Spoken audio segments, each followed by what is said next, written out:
Hi tears, welcome back. எல்லாரும் எப்படி இருக்கீங்க? நல்லா இருக்கீங்களா?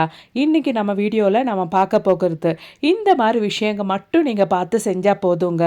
நீங்கள் நினச்சி கூட பார்க்காத அளவுக்கு ஒரு ரிசல்ட்டு உங்கள் கேஸ் சேவிங்ஸில் உங்களுக்கு பார்க்க முடியும். நீங்கள் ஒரு மாதம் யூஸ் பண்ணுற கேஸு கண்டிப்பாக 3 மாதம் வரைக்கும் உங்களுக்கு தாராளமாக பயன்படுத்திக்கலாங்க. இந்த டிப்ஸு மட்டும் நீங்கள் ஃபாலோ பண்ணால் போதும். அப்போ அது என்னென்ன அப்படின்றது நம்ம தெரிஞ்சுக்கலாங்க. கண்டிப்பாக நீங்கள் வீடியோ ஃபுல்லாக ஸ்கிப் பண்ணாமல் பாருங்கள். அப்போ நமக்கு டைம் வேஸ்ட் பண்ணாமல் நேராக வீடியோக்குள்ளே போயிடலாம். அப்போ நமக்கு நம்மளோடது முதல் டிப்பு பார்த்துடலாங்க. நம்ம வீட்டில் கேஸை நம்ம யூஸ் பண்ணுற டைமில் நம்மளோடது அந்த ஒரு ஃப்ளேம் வந்துட்டு இந்த மாதிரி எல்லோ ஃப்ளேமில் வருதுன்னு கண்டிப்பாக நீங்கள் அது கவனிச்சுக்கோங்க. சாதாரணமாக கேஸ் முடிகிற டைமில் நமக்கு இந்த மாதிரி அந்த ஒரு கேஸோட ஃப்ளேம் கலர் சேஞ்ச் ஆகி இந்த மாதிரி எல்லோ கலரில் வந்துடும். அப்படி இல்லாமல் உங்கள் கேஸ் ஃப்ளேம் இந்த மாதிரி கலர் சேஞ்ச் ஆகிருச்சு, அதை நீங்கள் கவனிக்காமல் யூஸ் பண்ணிட்டு இருந்தீங்கன்னா கண்டிப்பாக உங்களுக்கு ஹெவி லாஸ் தாங்க. ஏன்னா இந்த மாதிரி இருக்கிற பட்சத்தில் நீங்கள் இதை ஒரு பாலே நீங்கள் கொதிக்க வச்சு எடுக்கும்போது, சாதாரணமாக ஒரு பால் கொதிக்கிறதுக்கு நீங்கள் வச்சு அந்த ஒரு பால் கொதிக்கிறதுக்கு ஒரு 5 நிமிஷம் தான் எடுக்கும்னா, இந்த மாதிரி எல்லோ ஃப்ளேம் இருக்கிற அந்த ஒரு ஃப்ளேமில் நீங்கள் வச்சு பற்ற வச்சுட்டிங்கன்னா மினிமம் ஒரு 15 மினிட்ஸ் ஆகுது ஆகுங்க அந்த ஒரு பால் கொதிக்க வச்சு எடுக்கிறதுக்கு. அவ்வளோ கேஸ் உங்களுக்கு வேஸ்ட் ஆகும். அதனால கண்டிப்பாக இந்த மாதிரி நீங்கள் உங்கள் பர்னர் க்ளீன் பண்ணிட்டீங்கன்னா, அது மாதத்தில் ஒரு டைம் செஞ்சுட்டிங்கன்னா கேஸ் நிறைய உங்களுக்கு சேவ் பண்ணலாங்க. இப்போ என்னோடது 3 பர்னர் கேஸ் ஸ்டவ்வில் அந்த ஒரு 2 பர்னர் மட்டும் நான் உங்களுக்கு க்ளீன் பண்ணி காமிக்கிறேன். அதுக்காக வேண்டிட்டு ஒரு கண்ணாடி பவுல் தாங்க நான் எடுத்திருக்கேன். அதில் 2 பர்னர் நான் போட்டு கொடுத்துருக்கேன். அதுக்கப்புறமேட்டு நமக்கு 1 டேபிள் ஸ்பூன் அளவுக்கு பேக்கிங் சோடா போட்டு கொடுத்துடலாங்க. அதுக்கப்புறமேட்டு நமக்கு தேவையானது கோல்கேட் தான். கோல்கேட் நாம் எடுத்துகிட்டு அது நல்லா ஒன்று மிக்ஸ் பண்ணி தண்ணி ஊற்றி நல்லா டைலூட் பண்ணிவிட்டு நம்ம ஊற்றிக்கலாம். அப்படி இல்லைன்னா அது நம்ம போட்டபடி அப்படியே கிடக்கும். அதனால் கொஞ்சம் தண்ணி ஊற்றி நல்லா இந்த மாதிரி டைலூட் பண்ணிவிட்டு நம்ம சேர்த்துட்டோன்னா நல்லா நம்மளோட அந்த ஒரு பர்னர் க்ளீனிங்க்கு இது ரொம்பவே ஹெல்ப்ஃபுல்லாக இருக்கும். அப்போ நம்ம இந்த மாதிரி நல்லா ஒன்று மிக்ஸ் பண்ணிவிட்டு அது கூட நம்ம அந்த ஒரு பேக்கிங் சோடா போட்டதுக்கு கூட இந்த ஒரு கோல்கேட் மிக்ஸ் பண்ணது கூட சேர்த்துக்கலாம். அதோட நமக்கு இப்போ தேவையானது ஹார்பிக் தாங்க. ஹார்பிக் 1 டீஸ்பூன் அளவுக்கு நம்ம சேர்த்து கொடுத்துக்கலாம். இனி நமக்கு லிக்விட் டிஷ் வாஷ், பாத்திரம் கழுவுற லிக்விட் டிஷ் வாஷ் தாங்க சேர்த்து கொடுக்குறேன். ஒரு 1/4 டீஸ்பூன் அளவுக்கு. உங்கள் கையில் லிக்விட் டிஷ் வாஷ் இல்லை அப்படின்னா சோப்பு கூட, பாத்திரம் கழுவுற சோப்பு கூட நீங்கள் கிரேட் பண்ணி சேர்த்துக்கலாம். இனி நமக்கு ஒரு 4-5 ட்ராப்ஸ் லெமன் ஜூஸ் தாங்க தேவை. அது கூட நம்ம பிழிஞ்சு சேர்த்துக்கலாம். அவ்வளோதான். ரொம்ப ஈஸியாக நம்மளோடது பர்னர் நம்ம இந்த மாதிரி நம்ம ரெடி பண்ணிட்டோன்னா க்ளீன் பண்ணி எடுத்துக்கலாம். இனி நம்ம சூடான தண்ணி இந்த ஒரு பர்னருக்கு மேலே ஊற்றிக்கலாங்க. அவ்வளோதான். நல்லா அந்த ஒரு பர்னர் மூழ்கிறபடி நீங்கள் ஊற்றிக்கோங்க. ஒரு 1/2 ஹவர் டைமுக்கு மட்டும் தான் நான் இப்போ இதை ரெஸ்ட் பண்ணி உங்களுக்கு க்ளீன் பண்ணி காமிக்கிறேங்க. நீங்கள் ஓவர் நைட் வச்சுட்டு இதை க்ளீன் பண்ணி எடுத்துட்டிங்கன்னா நல்லா பளிச்சுன்னு புத்தம் புதுசாக ஆயிரும் உங்கள் பர்னர். இப்போ வீடியோ பர்பஸுக்காக நான் ஜஸ்ட் ஒரு 1/2 ஹவருக்கு மட்டும் இது சோக் பண்ணி உங்களுக்கு காமிக்கிறேன். அதுக்குள்ளேயே பாருங்கள் அந்த பர்னரோட அந்த ஒரு கலர் சேஞ்ச் ஆகிருக்கு. அழுக்கெல்லாம் நல்லபடியாக ரிமூவ் ஆகிட்டு வருது. இப்போ 1/2 ஹவர் டைமுக்கு மட்டும் நம்ம இது இப்படியே ரெஸ்ட் பண்ணுறதுக்காக வச்சிடலாங்க. 1/2 ஹவர் கழித்து நம்ம இதை எடுத்து நல்லா ஒன்று க்ளீன் பண்ணிவிட்டு நான் உங்களுக்கு காமிக்கிறேன். அவ்வளோதான். ஜஸ்ட்டு நம்ம அந்த ஒரு சொல்யூஷனில் அது வைக்கும் போதே எவ்வளோ நல்லா க்ளீன் ஆயிடுச்சு பாருங்கள். இப்போ 1/2 ஹவர் ஆயிடுச்சுங்க. நான் இந்த ஒரு பர்னர் எடுத்து உங்களுக்கு க்ளீன் பண்ணி காமிக்கிறேன். ஓரளவுக்கு நம்ம தேய்க்காமலே நம்மளோட பர்னர் நல்லா க்ளீன் ஆகிட்டுருக்கு. மாதத்தில் ஒரு டைம் உங்களோட ஃப்ளேம் அந்த மாதிரி கலர் சேஞ்ச் ஆகிற டைமில் மேக்ஸிமம் நமக்கு நம்மளோட ஃப்ளேம் அந்த மாதிரி கலர் சேஞ்ச் ஆகிறது நம்ம சாப்பாடெல்லாம் கொதிக்க வச்சு அந்த ஒரு தண்ணி வெளியில் வரும்போது, பருப்பு குழம்பெல்லாம் வைக்கும்போது, இல்லைன்னா பால் கொதிக்கும் போது, டீ கொதிக்கிற டைம்லலாம் சம்டைம்ஸ் நமக்கு நம்ம தெரியாமல் விட்டுட்டோன்னா அந்த ஒரு அதெல்லாம் கொதித்து பர்னருக்கு மேலே தான் விழுகும். அந்த மாதிரி பர்னருக்கு மேலே விழுகிற பட்சத்தில் நமக்கு அந்த ஒரு பர்னர் நல்லபடியாக அடையிறதுக்கு சான்சஸ் இருக்குங்க. பர்னர் அடையும் போது தான் நமக்கு நம்மளோட ஃப்ளேம் அந்த மாதிரி கலர் சேஞ்ச் ஆகும். பர்னர் ஸ்க்ரப்பர் போட்டு நல்லா தேய்ச்சதுக்கு அப்புறமேட்டு கொஞ்சம் சோப்பில் போட்டுட்டு நம்ம இந்த மாதிரி ஒரு டூத் ப்ரஷ் எடுத்து நல்லா ஒன்று ப்ரஷ் பண்ணி கூட விட்டுட்டோன்னா நல்லா க்ளீன் ஆயிரும். இந்த மாதிரி டூத் ப்ரஷ் யூஸ் பண்ணிவிட்டு நம்ம ப்ரஷ் பண்ணும்போது அந்த குட்டி குட்டி ஹோல்ஸில் இன்னும் ஏதாச்சும் அடப்பு பாக்கி இருந்தால், ஏதாச்சும் அடைச்சிட்டு இருந்தால் அதெல்லாம் நல்லபடியாக நம்ம க்ளீன் பண்ணி எடுத்துடலாம். அவ்வளோதான். நம்மளோட பர்னர் நல்லா நம்ம க்ளீன் பண்ணி எடுத்துட்டோம். இனி நல்ல தண்ணியில் கூட ஒன்று வாஷ் பண்ணி நம்ம எடுத்துட்டு உங்களுக்கு காமிக்கிறேன். அவ்வளோதான் பாருங்கள். 2 பர்னரும் நல்லபடியாக நம்ம க்ளீன் பண்ணி எடுத்துட்டோம். நம்ம ரெடி பண்ண அந்த ஒரு சொல்யூஷனில் நம்ம ஓவர் நைட் வச்சுட்டோன்னா நல்லபடியாக இன்னும் உங்கள் பர்னர் புத்தம் புதுசாக மாறிடுங்க. நம்ம வாஷ் பண்ணாத அந்த ஒரு பர்னரும் நம்ம வாஷ் பண்ணி எடுத்த 2 பர்னரும் உங்களுக்கு பார்த்தாலே தெரியும் எவ்வளோ சேஞ்சஸ் இருக்குது அப்படின்றது. நல்ல பர்னர் க்ளீன் பண்ணி எடுத்துட்டோம். இப்போ அது மட்டும் இல்லைங்க, நம்ம இந்த மாதிரி ஒரு டேப்லெட் கேஸ் எடுத்துடலாம், மாத்திரை கவர் எடுத்துடலாம். அது இந்த மாதிரி எட்ஜு நல்லா தின்னா எவ்வளோ தூரத்துக்கு தின்னா உங்களுக்கு கட் பண்ண முடியுதோ அவ்வளோ தூரத்துக்கு தின்னா அந்த ஒரு மாத்திரை மாத்திரை கவரை நீங்கள் கட் பண்ணி எடுத்துக்கோங்க. இவ்வளோ தூரத்துக்கு தின்னா இருந்தால் மட்டும்தான் நமக்கு அது இந்த மாதிரி பர்னருக்குள்ளே போட்டு எடுக்க முடியும். அந்த ஒரு பர்னர் ஹோல்ஸுக்குள்ளே நம்ம போட்டு எடுக்க முடியும்.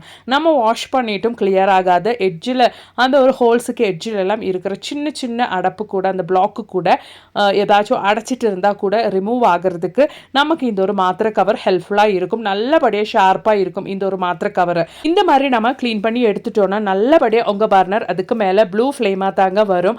அதனாலே நல்ல ஒரு அமௌண்ட் ஆஃப் கேஸை மாதம் உங்களுக்கு சேவ் பண்ணலாம். அது மட்டும் இல்லைங்க, நம்ம குக் பண்ணுற குக்கரில் இல்லைன்னா வேறு ஏதாச்சும் பாத்திரத்தில் நம்ம சாப்பாடெல்லாம் குக் பண்ணுற டைமில் அதுக்கு மேலே நமக்கு குடிக்கிறதுக்காக தேவையாக இருக்கிற தண்ணி நாம் இந்த மாதிரி சூட் பண்ணி எடுத்துட்டோன்னா நமக்கு அந்த ஒரு கீழே வச்ச பாத்திரத்தில் இருக்கிற அந்த ஒரு ரெசிபியும் குக் ஆயிரும், மேலே தண்ணியும் சூடாகி கிடைக்கும். ட்ரை பண்ணி பாருங்க. அப்போ நீ அது போலவே நம்ம வீட்டில் பயிரெல்லாம் நம்ம குக் பண்ணும்போது ஓவர் நைட் நம்ம அந்த பயிரெல்லாம் ஒன்று நல்லா ஊற வச்சதுக்கு அப்புறமேட்டு நம்ம இந்த மாதிரி குக் பண்ணிட்டோம்னா ஈஸியாக நமக்கு குக் பண்ணி எடுத்துடலாம். அது மூலமாகவே நமக்கு நிறைய கேஸும் சேவ் பண்ணலாம். நிறைய பேர் இந்த மாதிரி ஊற வச்சு தான் பண்ணுவாங்க. ஆனால் கொஞ்சம் நேரத்துக்கு மட்டும் ஊற வச்சு நிறைய நேரம் வேக வைப்பாங்க. ஆனால் நம்ம ஓவர் நைட்டு நல்லா நைட்டு ஃபுல்லாக நம்ம ஊற வச்சு குக் பண்ணிட்டோம்னா ஈஸியாக வெந்துடும். நம்ம குக்கரில் இந்த மாதிரி ஏதாச்சும் குக் பண்ணுற டைம்லேயே நம்ம பொரியலுக்கு தேவையான வெஜிடபிள்ஸ் எல்லாம் கட் பண்ணி இந்த மாதிரி ஒரு ஸ்டீல் டப்பாவில் போட்டுட்டு அந்த ஒரு குக்கருக்குள்ளே போட்டுட்டோம்னா அந்த குக்கரில் நம்ம குக் பண்ணுற அந்த ஒரு நம்ம பயிர் குக் பண்ணும்போதே நம்மளோட அந்த ஒரு வெஜிடபிள்ஸும் சேர்ந்து நமக்கு குக்காகி கிடைக்கும். மாதம் நம்ம இந்த மாதிரி நம்ம பண்ணிட்டோம்னா நமக்கு குழம்பும் வந்து கிடச்சிடும். இப்போ நீங்கள் சாம்பார் வைக்கிறீங்கன்னா சாம்பாருக்குள்ளே இந்த பொரியலுக்கான வெஜிடபிள்ஸ் கூட நீங்கள் வச்சிடலாங்க. அது மூலம் உங்களுக்கு உங்களோட சாம்பாரும் வந்து கிடைக்கும். அது மாதிரியே வெஜிடபிள்ஸ் நம்ம பொரியலுக்கான வெஜிடபிள்ஸும் வெந்து கிடைக்கும். பாருங்கள், நான் இப்போ சேர்த்து கொடுத்த அந்த ஒரு கடலை நல்லா வெந்து இருக்கும். அதோடவே நம்மளோட அந்த டிஃபன் பாக்ஸில் நம்ம சேர்த்து கொடுத்த பொரியலுக்கான வெஜிடபிள்ஸும் நல்லா வெந்திருக்கும். நல்லா சூடாக இருக்குங்க டிஃபன் பாக்ஸு. கொஞ்சம் ஆறுனதுக்கு அப்புறம் இந்த மாதிரி பாக்ஸ் எல்லாம் நீங்கள் வச்சுட்டிங்கன்னா ஆறுனதுக்கு அப்புறம் எடுத்துக்கோங்க. இந்த மாதிரி நீங்கள் செய்யும்போது கண்டிப்பாக ஒரு மாதம் நீங்கள் யூஸ் பண்ணுற கேஸை தாராளமாக 3 மாதம் வரைக்கும் நீங்கள் யூஸ் பண்ணிக்கலாம். சுண்டலுக்காக வேக வச்ச அந்த கருப்பு கடலையும் வெந்து கிடச்சிருச்சு. அதோடவே எனக்கு பொரியலுக்கான வெஜிடபிள்ஸும் ஒரே டைமில் வெந்து கிடச்சிருச்சு. வேக வச்ச பீன்ஸில் தாளிப்பு மட்டும் சேர்த்தேன்னா என்னோடது பொரியல் ரெடி ஆயிடுச்சுங்க. கண்டிப்பாக ட்ரை பண்ணுங்க. அப்போ இனி அது மட்டும் இல்லைங்க, கேஸ் சேவிங்கில் மெயினான ஒரு பார்ட்டு தான் நம்மளோடது கேஸ் ஸ்டோப்பு. அது மாதிரி இந்த பர்னர் ஸ்டாண்டு கூட நமக்கு ரொம்ப முக்கியங்க. அதுவும் நம்ம நல்லா க்ளீனாக மெயின்டைன் பண்ணால் மட்டும்தான் நம்மளோடது கேஸு நல்லபடியாக எரியும். அது மூலமாகவே நமக்கு நல்ல ஒரு அமௌண்ட் ஆஃப் கேஸை மாதம் சேவ் பண்ண முடியும். மாதத்தில் ஒரு டைம் நீங்கள் இந்த மாதிரி எல்லாம் டீப் க்ளீன் பண்ணி வச்சுட்டிங்கன்னா நல்லா உங்கள் கிச்சனும் நல்லா பளபளன்னு இருக்குங்க.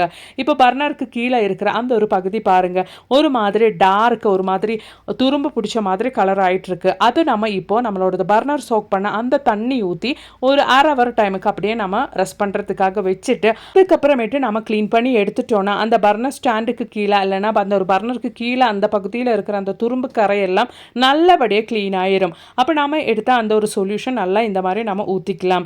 அதுக்கப்புறமேட்டு நமக்கு தேவையானது இந்த மாதிரி ஒரு மாத்திரை அட்டை தான். அந்த மாத்திரை அட்டை வச்சுட்டு அந்த துருப்பிடிச்ச பகுதி நம்ம இந்த மாதிரி எடுத்துட்டோம்னா ஈஸியாக உங்களுக்கு பார்த்தாலே தெரியும். உங்களுக்கு ரொம்ப ஈஸியாக சுலபமாக அது இந்த மாதிரி க்ளீன் பண்ணி எடுத்துடலாங்க. சும்மா தூக்கி போடுற மாத்திரை அட்டையெல்லாம் இந்த மாதிரி பர்பஸுக்கெல்லாம் நீங்கள் பயன்படுத்திக்கலாம். அது மூலமாகவே உங்கள் கேஸ் ஸ்டோப் எல்லாம் நீங்கள் கடையிலேருந்து வாங்கும்போது எப்படி இருந்துச்சோ அது மாதிரி புத்தம் புதுசாக நீங்கள் மெயின்டைன் பண்ணிடலாம். பாருங்கள், நல்லா அந்த ஒரு மாத்திரை அட்டை வச்சு நான் தொடச்சி எடுத்ததுக்கு அப்புறமேட்டு ஒரு கிச்சன் டவல் யூஸ் பண்ணி உங்களுக்கு வைப் பண்ணி காமிக்கிறேன். அந்த துரும்பு கரையெல்லாம் நல்லபடியாக அந்த ஒரு கிச்சன் டவலில் வந்துருச்சு. கண்டிப்பாக நீங்கள் மாதத்தில் ஒரு முறையாவது இந்த மாதிரி டீப் க்ளீன் எல்லாம் பண்ணி எடுத்துட்டிங்கன்னா உங்களோட கேஸ் எல்லாம் சுலபமாக நீங்கள் மாதம் முழுவதும் ஈஸியாக எக்ஸ்ட்ராவாகவே பயன்படுத்திக்கலாங்க. அவ்வளோதான், நம்மளோட பர்னர் ஸ்டாண்ட் எல்லாம் நல்லபடியாக க்ளீன் பண்ணி எடுத்துட்டேன். இனி கேஸ் ஸ்டோப்பும் சேம் சொல்யூஷன் யூஸ் பண்ணி நான் க்ளீன் பண்ண போகிறேங்க. அவ்வளோதான், நல்லா புத்தம் புதுசாக கடையிலேருந்து வாங்கும்போது எப்படி இருந்துச்சோ அந்த மாதிரி என்னோடய கேஸ் ஸ்டோப் நான் க்ளீன் பண்ணி எடுத்துட்டேன். இந்த மாதிரிலாம் நீங்கள் செய்யும்போது உங்களோட கேஸ் நல்லபடியாக பர்ஃபெக்டாக எரியுங்க. அதனாலே கண்டிப்பாக ஒரு மாதம் நீங்கள் யூஸ் பண்ணுற கேஸை தாராளமாக உங்களுக்கு 3 மாதம் அப்படி இல்லைன்னா 4 மாதம் வரைக்கும் கூட நீங்கள் யூஸ் பண்ணிக்கலாம். கண்டிப்பாக ட்ரை பண்ணுங்கள். பிடிச்சிருந்தா மறக்காம ஒன்று லைக் பண்ணுங்கள் ஃப்ரெண்ட்ஸ். அப்போ நீ நம்மளோடது அடுத்த டிப் ஒன்று பார்க்கலாம்.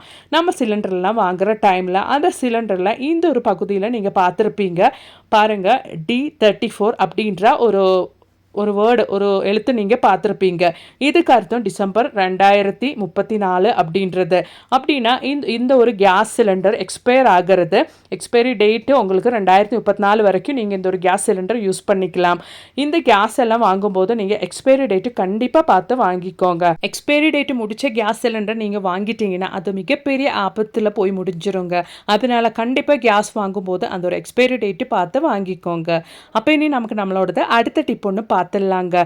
இந்த மாதிரி நீங்கள் கேஸு பொருத்துகிற டைமில் நீங்கள் மெயினாக உங்களுக்கு தெரியலன்னா தெரிஞ்சவங்களை யூஸ் பண்ணிவிட்டு நீங்கள் அதை பொருத்திக்கோங்க. அப்படி நீங்கள் பொருத்துகிற பட்சத்தில் ஏதாச்சும் ஒரு ஸ்மெல்லு கேஸ் லீக் ஆகிற மாதிரி ஃபீல் பண்ணிட்டீங்கன்னா மெயினாக அதுக்கு காரணம் இந்த ஒரு பகுதியில் இருக்கிற அந்த ஒரு லைட் ப்ளூ கலர் வாசர் தாங்க. அந்த வாசர் சின்னதாக ஒரு ஹோல்ஸ் ஏதாச்சும் இருந்தால் தான் அந்த மாதிரி நமக்கு கேஸ் லீக் ஸ்மெல்லு வரும். ஒன்று நீங்கள் அந்த ஒரு வாசர் எடுத்துகிட்டு நீங்கள் மாற்றிக்கோங்க. உங்களால் முடியல அப்படின்னா கேஸ் ஏஜென்சி கிட்ட சொன்னால் அவங்க வந்து டக்குன்னு உங்களுக்கு அதை மாற்றி தந்துடுவாங்கங்க. அப்போ நீ அது போலவே ரொம்ப சுலபமாக நமக்கு நம்மளோடது கேஸ் எப்போ முடியும் அப்படின்றது ஒரு அப்ராக்சிமேட் கணக்கு நமக்கு தெரியணும் அப்படின்றதுக்காக நமக்கு செய்யக்கூடிய ஒரு சிம்பிளான ஒரு டிப்புங்க. இந்த மாதிரி எல்லார் வீட்லேயும் எக்ஸ்பைரி டேட்டு முடிச்ச பழைய டேப்லெட்ஸ் எல்லாம் இருக்கும். அதை சாதாரணமாக நம்ம தூக்கி போடுவோம். சாக் பீஸ் எல்லா வீட்லேயும் இருக்கணுன்ட்டு அவசியம் இல்லை. சாக்கெல்லாம் நம்ம அந்த ஒரு சாக் பீஸ் எல்லாம் நிறைய பேர் வீட்டில் வச்சுக்க மாட்டோம். இந்த மாதிரி பழைய டேப்லெட் எடுத்து நம்ம அந்த ஒரு கேஸை பொறுத்துற டேட்டு நம்ம அந்த ஒரு சிலிண்டரில் எழுதி வச்சுக்கலாம். அப்படி இல்லைன்னா இந்த மாதிரி கேலண்டர்லேயும் நம்ம அந்த ஒரு கேஸை பொறுத்துற டேட்டு நம்ம எழுதி வச்சுட்டோன்னா நமக்கு ஒரு அளவு தெரியுங்க. நம்ம எவ்வளோ கரெக்டாக நம்ம யூஸ் பண்ணுற வீட்டில் யூஸ் பண்ணுறவங்களுக்கு தெரியும் ஓரளவுக்கு நம்ம எவ்வளோ கேஸு எத்தனை நாளைக்கு யூஸ் பண்ணுவோம் அப்படின்னு. அது பொறுத்து நம்ம அடிஷனல் சிலிண்டர் நம்ம ஃபில் பண்ணி வச்சுக்கலாம். ரொம்ப பயனுள்ள ஒரு டிப்பு தாங்க இதை. நான் இந்த மாதிரி தான் கேலண்டரில் குறித்து வச்சுக்குவேன். ட்ரை பண்ணி பாருங்க. அப்போ நீ அது போலவே நம்ம இந்த மாதிரி கேஸ் ஸ்டோப் எல்லாம் க்ளீன் பண்ணுற டைமில் மெயினாக நம்ம கவனிக்க வேண்டிய ஒரு விஷயம் தாங்க ரெகுலேட்டர் டியூப். இந்த ஒரு பகுதி நீங்கள் ரொம்ப கவனமாக பார்த்துக்கணும். இதில் ஏதாச்சும் ஹோல்ஸோ அப்படி இல்லைன்னா ஒரு சின்ன கட்டு ஏதாச்சும் ஒன்று இருந்தால் கண்டிப்பாக நீங்கள் அதை மாற்றிக்கோங்க. அது மட்டுமே இல்லை, இந்த ஒரு ஜாயின் பகுதி கேஸ் ஸ்டோப்பு கூட நம்ம ஜாயின் பண்ணுற அந்த ஒரு பகுதியில் ஏதாச்சும் கேப் இருக்கா அப்படின்றத நீங்கள் எப்பவுமே கவனத்தில் வச்சுக்கணுங்க.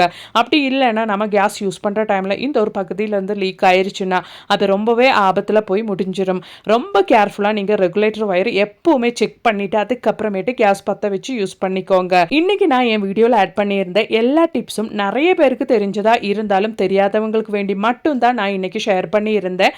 ரொம்பவே பயனுள்ளதாக இருந்திருக்கும் நினைக்கிறேன். வீடியோ பிடிச்சிருந்தா மறக்காம ஒன்று லைக் பண்ணுங்க. Thanks for watching.